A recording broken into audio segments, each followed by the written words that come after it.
कश्यप को जब ये चीज पता चली कि उनका खुद का बेटा प्रहलाद विष्णु जी का भक्त है और उनकी वो पूजा करता है, तो उन्होंने बहुत गुस्सा आया।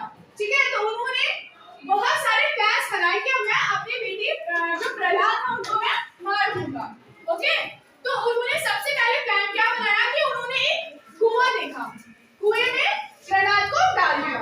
अब जब प्रहलाद को कुएं में डाल दिया तो प्रहलाद ने वहां पे किसकी पूजा में किसको याद करा? विष्णु जी को। Very good. अब जब उन्होंने वहां पे विष्णु जी को याद करा तो विष्णु जी वहां पे उन्होंने मतलब सेफ्टी के साथ विष्णु जी ने प्रहलाद को वहां से।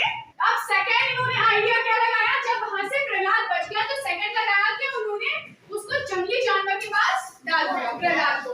ठीक है, तो जब जंगली जानवर के पास डाल दिया तो वहां पे फिर उन्होंने को याद करा प्रहलाद ने और वहां पे उनको सेफ्टी के साथ विष्णु जी ने बचा लिया। ओके, फिर बहुत सारे ऐसे आइडियाज लगाए थे किंग ने कि मतलब प्रहलाद को वो मारे, बट प्रहलाद वहां पे सबको किसको याद कर लेते थे? विष्णु जी को। Very good.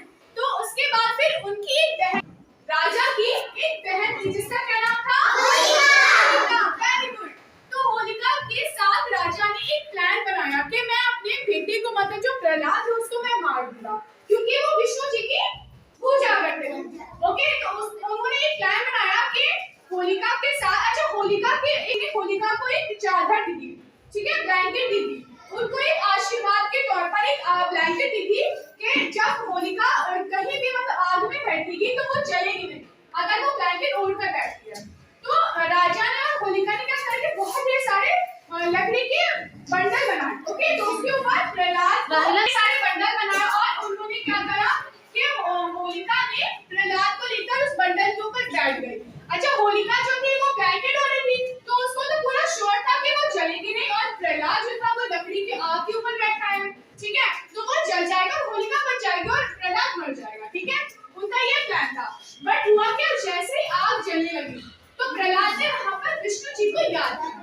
Okay, Vishnu ji की उसने वहां पे पूजा करी, मतलब याद करा उसने।